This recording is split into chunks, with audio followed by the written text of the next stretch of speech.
Hello నమస్తే. నేను journalist Srinivas. ఈరోజు న్యూస్ అనాలిసిస్‌లో ముందుగా మన తెలంగాణ పేపర్‌లో వార్తలను చూద్దాం. సైనిక బలగాలకు సంపూర్ణ స్వేచ్ఛ ఇచ్చిండట ప్రధానమంత్రి మోడీ గారు. ఉగ్రవాదం అంతు చూడాలన్నదే దేశం సంకల్పం. సమయము, స్పందన, లక్ష్యంపై త్రివిధ దళాలకే అధికారం. ఉగ్రవాదాన్ని పెంచి పోషించే వాళ్ళను పాతాళంలోకి తొక్కేస్తాం.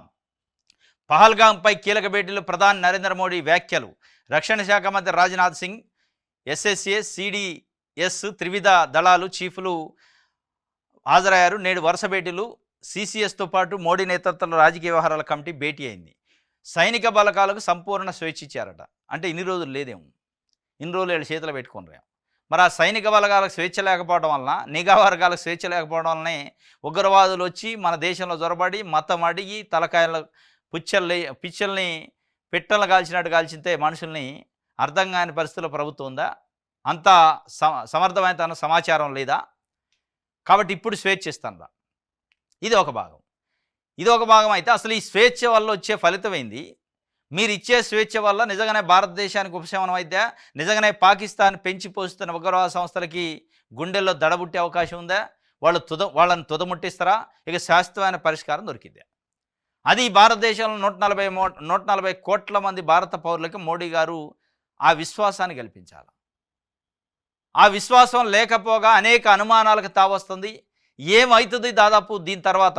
పాకిస్తాన్తోని పెట్టుకున్న తర్వాత, పాకిస్తాన్తోనేదేమో పహల్గాం దాడి తర్వాత వాస్తవంగా ప్రతీకార చర్య ఉండాల్సిందే, దాని డౌట్ లేదు. వాళ్ళని వేటాడాలి, వెంటాడాలి, లేపేయాలి అని చెప్పిండు మోడీ గారు. దానికి అందరూ అంగీకారమే. కానీ వాట్ నెక్స్ట్ అనేది కూడా ఆలోచన చేయాలి మోడీ గారు. ఎందుకంటే భారతదేశానికి ఒక ప్రధానమంత్రి పరిపాలన చేసే వ్యక్తిగా ప్లస్లు మైనస్లు రెండు లెక్కేయాలి. ఏమవుతుంది దీనివల్ల? ఎందుకంటే పాకిస్తాన్ కానీ, పాకిస్తాను నిఘా విభాగం ఐఎస్ఐ కానీ, ఈ రెండు కలిసి ఉగ్రవాదాన్ని పెంచి పోషిస్తున్నాయి. ఉగ్రవాద సంస్థలని లష్కర్ ఏ తోయిబా కావచ్చు, లేకపోతే జైషే మహమ్మద్ కావచ్చు, దాంట్లో ఉన్న చిన్న చిన్న పిలకలు మళ్ళీ బయటకు వచ్చి నిన్న మొన్న వాళ్ళల్లో ఒకడే అనౌన్స్ చేసిన మేమే చేసినవని. వాళ్ళని పెంచి పోషించి వాళ్ళకి ట్రైనింగ్ ఇస్తున్న పాకిస్తాను నిఘా విభాగం ఐఎస్ఐ చేస్తానే, దాంట్లో డౌట్ లేదు. వాళ్ళని తుదముట్టాల్సింది. కానీ దాంట్లో చాలా వ్యూహాత్మకంగా అడుగులేయాలి. ఏదో ఆవేశంలో ఆలోచన లేకుండా ఇస్తే దానివల్ల భారతదేశం ఏమైనా నష్టపోయే అవకాశం ఉందా భవిష్యత్తులో అనేది కూడా చూసుకోవాలి. వాళ్ళు చెడగొట్టే ప్లేస్లో ఉన్నారు, మనం బతికే ప్లేస్లో ఉన్నాం. మనం బతికించే ప్లేస్లో ఉన్నాం, వాళ్ళు చెడగొట్టే ప్లేస్లో ఉన్నారు. చెడగొట్టేటోడికి ఈజీ, వాడి కత్తికి రెండేపులు పదును ఉంటుంది. బతికియటం, నిర్మాణం చేయటం, అభివృద్ధి చేయటమే కష్టం, కానీ బతకటం కష్టం. కానీ సచ్చేటోడికి, సావంటే లెక్కలేనోడికి, చెడగొట్టేవాడికి, విధ్వంసం చేసేటోడికి లెక్క కాదు. కాబట్టి వాళ్ళని ఎట్లా తుదముట్టించాలి, భవిష్యత్తులో మళ్ళీ లేకుండా చేయాలంటే ఏం చేయాలి తప్ప మళ్ళీ ఏదో ఆవేశంలో ఒక 2-3 దాడులు చేసి సైలెంట్ అయ్యి 6 నెలల తర్వాత మళ్ళీ ట్రైనింగ్లు ఇచ్చి పంపిస్తే మళ్ళీ భారతదేశ ప్రజలు, భారతదేశం నష్టపోద్ది. అది గమనించుకోవాలి. తప్పనిసరిగా చేయాల్సిందే. దాని వ్యూహాత్మక స్ట్రాటజీ. ఎందుకంటే ఎందుకు చెప్పాల్సి వస్తున్నారు, 2019 ఎన్నికలకు ముందు పుల్వామా దాడి అని జరిగింది. 40 మంది ఆర్మీ ట్రక్ పైన దాడి చేసి 40 మంది ఆర్మీ ఉద్యోగులను చంపేశారు, జవాన్లను చంపేశారు. అయాల దేశం అంతా సంఘీభావం తెలిపింది. వాళ్ళ ఆత్మలకు శాంతి కలగాలని మోడీకి కూడా మంచి బలం ఇచ్చారు, మళ్ళీ గెలిపించారు కూడా ఎన్నికల్లో. ఏం జరిగింది? పుల్వామా దాడి తర్వాత ఆగినాయా? ఇవాళ మళ్ళీ జరగలేదా? కాబట్టి అది కాదు, ఇది పుల్వామా. దానికి ముందు కూడా చాలాసార్లు ప్రధానమంత్రిగా వాజ్పేయి ఉన్నప్పుడు, మన్మోహన్ సింగ్ గారు ఉన్నప్పుడు, కార్గిల్ యుద్ధం తర్వాత, కార్గిల్ యుద్ధం 2000 సంవత్సరంలో జరిగితే 2001లో మళ్ళీ దాడి జరుగుతూనే ఉన్నాయి. మనం యుద్ధం చేసినప్పుడు ఓడిపోయినట్టు నటించి మళ్ళీ ట్రైనింగ్ అయ్యి వస్తూ ఉన్నారు. కాబట్టి దాన్ని శాశ్వతమైన పరిష్కారం చేయాలి తప్ప పహల్గాం దాడి జరిగింది అని మళ్ళొక పుల్వామా లెక్క కాకుండా దానికి చాలా వ్యూహాత్మకంగా అడుగులేయాలి. మీరు ఇచ్చే స్వేచ్ఛ ఫలితం ఏంది? మీరు ఇచ్చే స్వేచ్ఛ వల్ల వచ్చే రేపు అవుట్పుట్ ఏంది? దానికి భారతదేశానికి వచ్చే నష్టాలేంది, లాభాలేంది?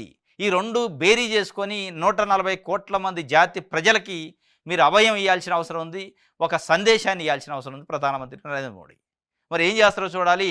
ఇది ఒక వార్త అయితే, ఇంకోటి ఎల్ఆర్ఎస్కు నేడే ఆఖరి తేదీ అట, గడువు పొడిగించబోమని అధికారులు స్పష్టీకరణ. పురపాలక శాఖ ఫీజుల రూపంలో 1175 కోట్ల ఆదాయం వచ్చిందట. LRS failure scheme, complete failure. ఎందుకంటే 10,000 కోట్ల రూపాయలు ఆదాయాన్ని అంచనా వేసుకున్న వాళ్ళు. కేసీఆర్ ఉన్నప్పుడు తెచ్చిండు 2021 ఆ ప్రాంతంలో. ఇది ఎల్ఆర్ఎస్ చట్టం, ఎల్ఆర్ఎస్ 2020 అని దాని పేరు పెట్టారు. 21లో అప్లై చేసుకున్నారు 1000 రూపాయలు ఫీజు కట్టి. దానిపైన కాంగ్రెస్ పార్టీ నానా రకాల యాగి చేసినప్పుడు ఎల్ఆర్ఎస్తోని మీకు వీఆర్ఎస్ ఇస్తారు. అసలు పేదల దగ్గర డబ్బులు వసూలు చేయటం ఏంది? ఉచితంగా ఇస్తాం. కాంగ్రెస్ పార్టీ వస్తే మీరు ₹1 చెల్లించకుండా రెగ్యులరైజేషన్ చేసి ఇస్తాం ప్లాట్లు అన్నారు. అదే కాంగ్రెస్ పార్టీ వచ్చింది. అదే వ్యక్తులు ఉన్నారు. ఆ మాటలు చెప్పిన వ్యక్తులు ఇవాళ క్యాబినెట్లో ఉన్నారు, మంత్రులు ఉన్నారు, ముఖ్యమంత్రి అయ్యారు. ఉత్తమ్ కుమార్ రెడ్డి, కోమటిరెడ్డి వెంకటరెడ్డి, రేవంత్ రెడ్డి, బట్టి విక్రమార్క వీళ్ళందరూ ఉన్నారు ఇవాళ కీలకమైన పొజిషన్లో. మళ్ళీ వాళ్ళే డబ్బులు కట్టాలని చెప్పారు. ఇక అది ఫెయిల్ కాకపోతే ఏం పాస్ అయింది? ఇక డబ్బులు పే చేసినోడు కూడా మళ్ళీ ఏం కాగితం ఈ యొక్క కొంతమందిని రకరకాల ఇబ్బంది పెడతారు ప్రొసీడింగ్స్ రాక. ఈ మొత్తానికి 1175 కోట్లే వచ్చినాయంటే ఈరోజు ఆఖరి తేదీ. ఎవరైనా ఉంటే దాన్ని పేమెంట్ చేసుకుంటే ఇక తర్వాత రెగ్యులరేషన్ ఇస్తారేం కానీ ఎల్ఆర్ఎస్కి అయితే ఆఖరి తేదీ నేడేనట, ఏప్రిల్ 30. భూదాన్పై హైకోర్టుకు 3 ఐపీఎస్లు పోయారట. సింగిల్ బెంచ్ తీర్పుపై అప్పీల్ చేసిన మహేష్ భగవత్, స్వాతి లక్రా, సౌమ్య మిశ్రా 27 మంది కొనుగోలు చేసిన భూములను నిషేధిత జాబితాలో పెట్టాలని ఇప్పటికే హైకోర్టు ఆదేశం జారీ చేసింది. సింగిల్ జడ్జి మొన్న హైకోర్టుకు పోయిండు. ఒక ఆయన అక్కడ అదే గ్రామానికి సంబంధించిన అంటే మహేశ్వరం మండలం, రంగారెడ్డి జిల్లా మహేశ్వరం మండలం సంబంధించి విలేజ్లో 181, 182, 183, 194, 195 ఈ నెంబర్లలో భూదాన్ భూముల్ని అక్రమంగా రిజిస్ట్రేషన్ చేసుకున్నారు కొంతమంది ఐఏఎస్ ఆఫీసర్లు, ఐపీఎస్ ఆఫీసర్లు మొత్తం 26 మంది కలిసి వాళ్ళ యొక్క అధికారాన్ని ఉపయోగించి భూదాన్ భూముల్ని రెగ్యులర్ భూములు లేక పట్టా భూములుగా వాళ్ళు రికార్డులో ఎంట్రీ చేసుకున్నారు వాళ్ళ కుటుంబ సభ్యుల పేరుతో, వాళ్ళ పేరుతోని. దీనిపైన చాలా ప్లాట్ఫామ్స్కి ఫిర్యాదులు ఇచ్చిన, ఇంటెలిజెన్స్ మన విజిలెన్స్ డిపార్ట్మెంట్కి ఇచ్చిన, రెవెన్యూ వాళ్ళకి ఇచ్చిన, ఎవడో యాక్షన్ తీసుకోవట్లే. ఆ యాక్షన్ తీసుకో అని చెప్పి డైరెక్షన్ ఏంటి అని హైకోర్టుకు పోయిండు బీర్ల మహేష్ అనే వ్యక్తి. ఆ బీర్ల మహేష్ది అదే ఊరట. పోతే హైకోర్టు సింగిల్ జడ్జి చాలా తీవ్రంగానే దానిపైన స్పందించారు. మొత్తం ఈ నెంబర్ల భూముల్ని ఎటు ట్రాన్స్ఫర్ కాకుండా నిషేధిత జాబితాలో, ప్రొహిబిటెడ్ జాబితాలో పెట్టండి, దీనిపైన ఎంక్వైరీ చేయండి అని చెప్పారు. వెంటనే 3 ఐపీఎస్ ఆఫీసర్లు నేను కోర్టుకు పోయారు. హైకోర్టు పోయి దాన్ని కొట్టేయండి, మా మీద ఇచ్చిన నిషేధిత జాబితా తప్పు, 194 సర్వే నెంబర్ మేము చేయించుకున్నమాట వాస్తవమే. చాలామంది ఐఏఎస్ల పేర్లు ఐపీఎస్లు ఉన్నారు, వాళ్ళు చేయించుకుంది అయితే ఒప్పుకున్నారు, కానీ అది పట్టా భూమి అంటారు. దాని పక్కన ఉన్నది భూదాన భూమి అంటారు. ఆ పక్కన ఉన్నది భూమి, ఇది కూడా భూదాన అయితే దీన్ని రెగ్యులర్ చేసేది కాబట్టి ఇది పట్టా అది కాదు అని చెప్తున్నారు. అసలు ఆ ఏరియా మొత్తం నిషేధిత జాబితాలు ఉంది, భూదాన్ భూమి అంటున్నారు. మీ పొలిటికల్, మీ రాజకీయ అదే పదవిని, మీకున్న పోస్టుని అడ్డం పెట్టుకొని, మీకున్న అధికారాన్ని అడ్డం పెట్టుకొని చేశారనేది వాళ్ళు చెప్తున్నారు. మీరు దాంట్లో సగం ఒప్పుకోండి వాళ్ళు చేస్తున్న ఆరోపణలు. రిజిస్ట్రేషన్ చేసుకుంది మాట వస్తే మాకు భూములు ఉన్నది వాస్తవమే, దాని పక్కన భూదాన భూమి ఉన్నమాట వాస్తవమే, కానీ దీంట్లో లేదు. ఈ నెంబర్లో కూడా ఉందట. ఈ నెంబర్లో కొన్ని ఎకరాల పాటు భూదానం ఉంది, కానీ ఈ మేము కొన్నది కాదు అంటారు. అది అక్కడే ఉంది మెలక. ఈ నెంబర్లో ఉందంటే ఇది కూడా భూదాన అయి ఉంటుందా అనే ఒక అనుమానం. మరి మహేష్ అయితే క్లారిటీగా చెప్తాడు ఉంది అని. ఆ పక్కన ఉన్నది ఇది లేదు అంటే దీన్ని ఏమైనా మార్చారా అనేది. మొత్తానికి అయితే 3 ఐపీఎస్లు భూదాన పైన హైకోర్టుకు పోయారు. ఏం చెప్పిందో చూడాలి. చర్చలు జరపమంటే చంపుతామంటారా? నరమేధం ఆపి మావోయిస్టులతో చర్చలు జరపండి, కేంద్రానికి వామపక్ష పార్టీలు డిమాండ్. అమిత్ షా మోడీనేమో లేపేయాలంటున్నారు, వీళ్ళేం చర్చలు జరపండి అంటున్నారు. ఖగార్ అని చెప్పి ఆపరేషన్ ఖగార్ పేరుతోని అడవులు వెంబడి బీభత్సం చేస్తారు వాస్తవంగా. ఇక ఎవరన్నా అంటే నక్సలైట్లకు మద్దతు ఇస్తారా మీరు అని చెప్తారు. మన కేసీఆర్ కూడా బహిరంగ సభలో చెప్పిండు. అయితే దురదృష్టం ఏంటంటే ఆయన 10 ఏళ్ళు ఉన్నప్పుడు ఎప్పుడు నక్సలైట్లతో చర్చలు జరపాలనే ధ్యాస అది. కానీ ఇవాళ ప్రతిపక్షంలో ఉండగట్టి అందరు ఇదే కాంగ్రెస్ పార్టీ ఇవాళ ప్రతిపక్షంలో ఉన్నా కానీ, ఇదే బీజేపీ ఇవాళ ప్రతిపక్షంలో ఉన్నా కానీ ఖగార్ అనేది కాంగ్రెస్ ప్రతిపక్షంలో ఉంది కాబట్టి ఇక్కడేం ఖగార్ అంటున్నారు. అదే అక్కడ గవర్నమెంట్ ఉందని ఖగార్ మంచిదే, ఖగార్ ఆపరేషన్ అని ఇక్కడ ఖండిస్తున్నారు. ఇవాళ వామపక్ష పార్టీలు అయితే తీవ్రంగా వ్యతిరేకిస్తున్న, మిగతా పార్టీలు ఏం కానీ, ఎందుకంటే వాళ్ళు అధికారంలో లేరు కాబట్టి. ఇవన్నీ అధికారంలో ఉన్న పార్టీలే, బీఆర్ఎస్ కానీ, కాంగ్రెస్ కానీ, బీజేపీ కానీ, తెలుగుదేశం కానీ. ఈ అధికారంలో ఉన్నప్పుడేమో ఒక రకంగా ఉంటారు, అధికారం లేకపోతే నక్సలైట్ల పైన ప్రేమ చూపించినట్టు, నక్సలైట్లు కావాలన్నట్టు, దేశభక్తులు అన్నట్టు చెప్తూ ఉంటారు. ద్వంద్వ వైఖరి. కాబట్టి వీళ్ళు అయితే స్టాండ్ క్లియర్గా ఉండరు, చర్చలు జరపాల్సిందే. జరపమంటేనే మీరు ఇది చంపుతామంటారు ఏందని చెప్పి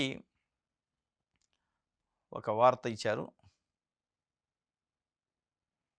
అద్దె చెల్లించట్లేదని మెడికల్ కాలేజీ తాళం వేశారట. మంగళపల్లిలో భారత్ ఇంజనీరింగ్ కాలేజ్ యాజమాన్య నిర్వాహకం ఉన్నతాధికారుల చొరవతో వెనక్కి తగ్గిన వైనం.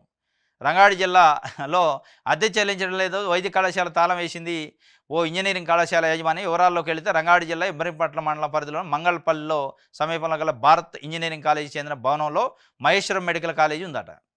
అది కిరాయికి తీసుకున్నాం. ఆ కిరాయి చెల్లించట్లేదని తాళం వేశారట. మళ్ళీ పైనుంచి ఆఫీసర్లు పరువు బాధ్యులనాయన ఎందుకంటే ఆగారట.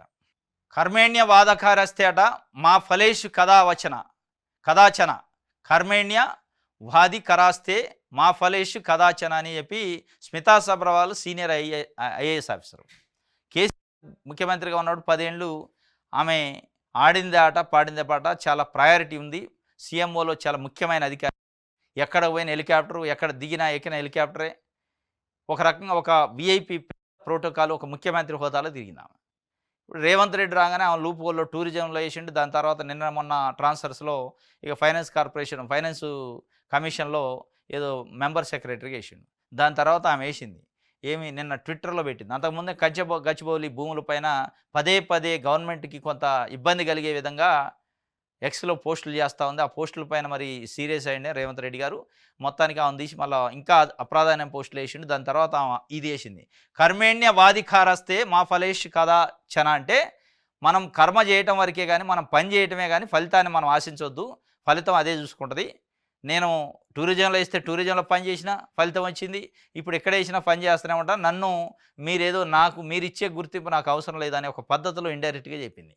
మీరిచ్చే పోస్టింగ్తో నాకు గుర్తింపు రాదు, నా పనితో నాకు గుర్తింపు వద్దు, నా పనితో నాకు ఫలితం వద్దు తప్ప, ఫలితం వస్తుంది పని చేయటం వరకే, మనం కర్మ చేయటం వరకే దాన్ని ఆశించొద్దని ఒక వేదాంత ధోరణి అయితే చెప్పింది. బదిలీ నేపథ్యంలో భగవద్గీతలో ఉన్న శ్లోకాన్ని పోస్ట్ చేసిన స్మితా సబర్వాల్ పర్యాటక శాఖ పని శైలిని పూర్తిగా మార్చి జవాబుదారితనాన్ని పెంచా, అంతర్జాతీయ ఈవెంట్ కోసం ప్రణాళికలు రచించా అని చెప్పి స్మితా సబర్వాల్ చెప్పింది. ఎందుకు అని ముఖ్యంగా ఇప్పుడు ట్రాన్స్ఫర్ చేశారంటే, కంచగచ్చిబౌలిలో సోషల్ మీడియాలో పోస్ట్ చేయడం ఒక భాగం అయితే, చేసినా కానీ టూరిజం పెద్ద శాఖం కదా, అట్లా ఉంచవచ్చు.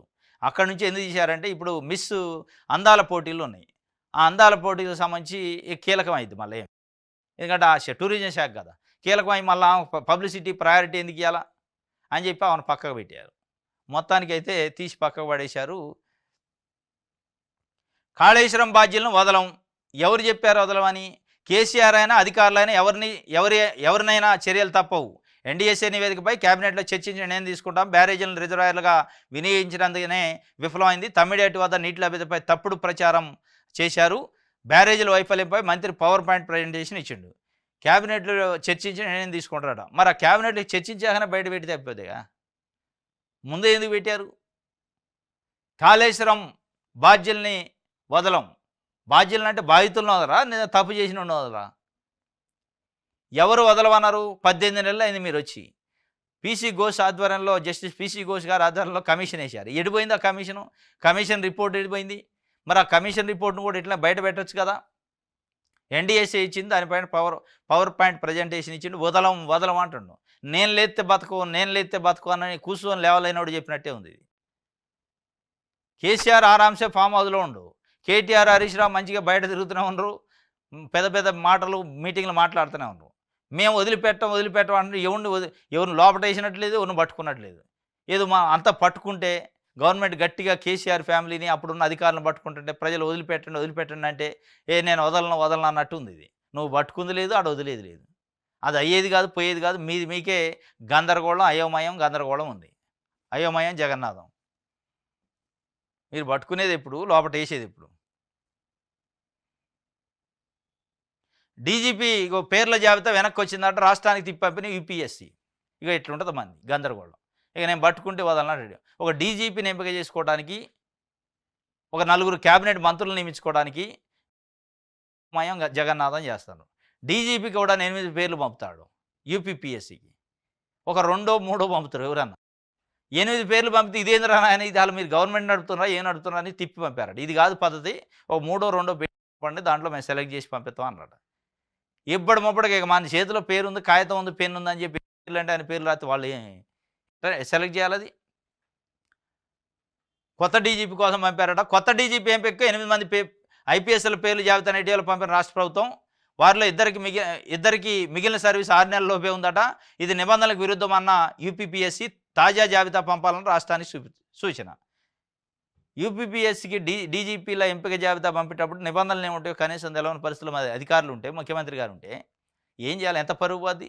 యూపీఎస్సీ మొఖాన కొట్టినట్టు పంపించేసింది, రిజెక్ట్ చేసి. ఇది పద్ధతి కాదు అని చెప్పి. కనీసం 6 నెలల పైన సర్వీస్ ఉన్న వాళ్ళకి ఇవ్వాలి. 6 నెలల లోపు ఉన్నోళ్ళు ఇద్దరు ఉన్నారట, వాళ్ళని కూడా పంపిండు. మీరు 10 ఏళ్లలో చేస్తే రేవంత్ ఏడాదిలోనే చేశారు. బీఆర్ఎస్ 10 ఏళ్లలో చేసిన రుణమాఫీ 20,000 కోట్లు, కాంగ్రెస్ ఏకకాలంలో చేసింది 22,000 కోట్లు. కరెక్టే. మీరు మీరు గొప్పనా, కాంగ్రెస్ గొప్పనా? కేసీఆర్కు జగ్గారెడ్డి సూటి ప్రశ్న, మహిళలకు ఉచిత బస్సు కూడా తప్పేనా? కేసీఆర్ ఆ పథకాన్ని విమర్శించారంటే సక్సెస్ అయినట్టే. కాంగ్రెస్ సర్కార్ స్వేచ్ఛతోనే బీఆర్ఎస్ సభ, టీపీసీసీ వర్కింగ్ ప్రెసిడెంట్ జగ్గారెడ్డి చెబుతున్నాడు. మీరు 10 ఏళ్లలో చేస్తే రేవంత్ ఏడాదిలో చేసిండు. ఏంటిది? రుణమాఫీ. వాస్తవమే. కానీ ఆయన 10 ఏళ్లలో చేస్తానని చెప్పిన దానికంటే మీరు డబ్బు చెప్పారు. 2 లక్షల రూపాయలు ఎట్ ఏ టైం, పైన ఎంత ఉన్నా పర్లే నేను చేస్తా అంటే మీరు ఇచ్చిన హామీ కాబట్టి చేశారు. దాంట్లో ఏముంది? ఆయన 10 ఏళ్లలో చేసినప్పుడు అంత హామీ ఇలా ₹1,00,000 ఇచ్చిండు. అయితే ఆయన ఒక అబద్ధం ఆడిండు. ₹1,00,000 ఎట్ ఏ టైం ఇయ్యాల. ఎట్ ఏ టైం ఏది ఫస్ట్ విడత పరిపాలనలో ఇచ్చాడు. మొన్న ఎట్ ఏ టైం అని ఎన్నికలు వచ్చిందాక గడిపిండు. అందుకే కర్రు కాల్చి వాత పెట్టారు. మీరు చెప్పిన మాటలకి ఇవాళ చేస్తున్న పనులకు సమాధానం. 40,000 కోట్లు చేస్తున్నారు, 22,000 కోట్లు చేశారు. దాన్ని కేసీఆర్ చేసిన దానితో పోలుతున్నారు. కేసీఆర్ చేసిన దానికి అసలు పోల్చడానికి సంబంధం లేదు. మీరు చెప్పింది వేరుంది. కేసీఆర్ 1,00,000 చేసిండు కాబట్టి మేము కూడా 1,00,000 చేస్తామంటే దానితో పోల్చాలా. మీరు చెప్పింది 2 లక్షల రూపాయల రుణమాఫీ, మీరు చెప్పింది 44,000 కోట్ల రూపాయల రుణమాఫీ, ఆయన చెప్పింది ₹1,00,000 రుణమాఫీ, ఆయన చెప్పిన కట్ ఆఫ్ డేట్లు వేరు, మీరు చెప్పేది వేరు. దాంతో పోల్చి నేను ఇచ్చిన అంటే అది కాదు కదా.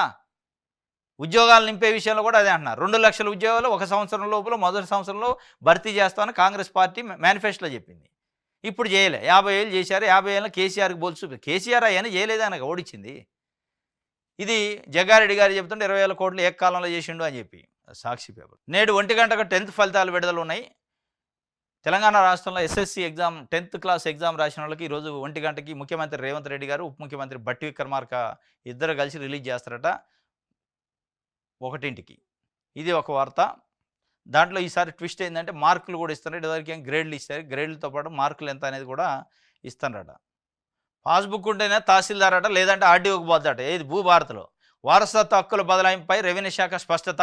పాస్బుక్ ఉంటే తహసీల్దార్ లెవెల్లోనే వారసత్వ హక్కులు ఇవ్వచ్చు, లేదు అంటే ఆర్డీఓకి పంపాలట. ఆర్డీఓ అప్రూవల్ ఇస్తే ఇవ్వాలట. భూభారతి చట్టం ద్వారా వారసత్వ హక్కుల బదలాయింపు విరాసత్ విషయంలో రెవెన్యూ శాఖ స్పష్టత ఇచ్చింది.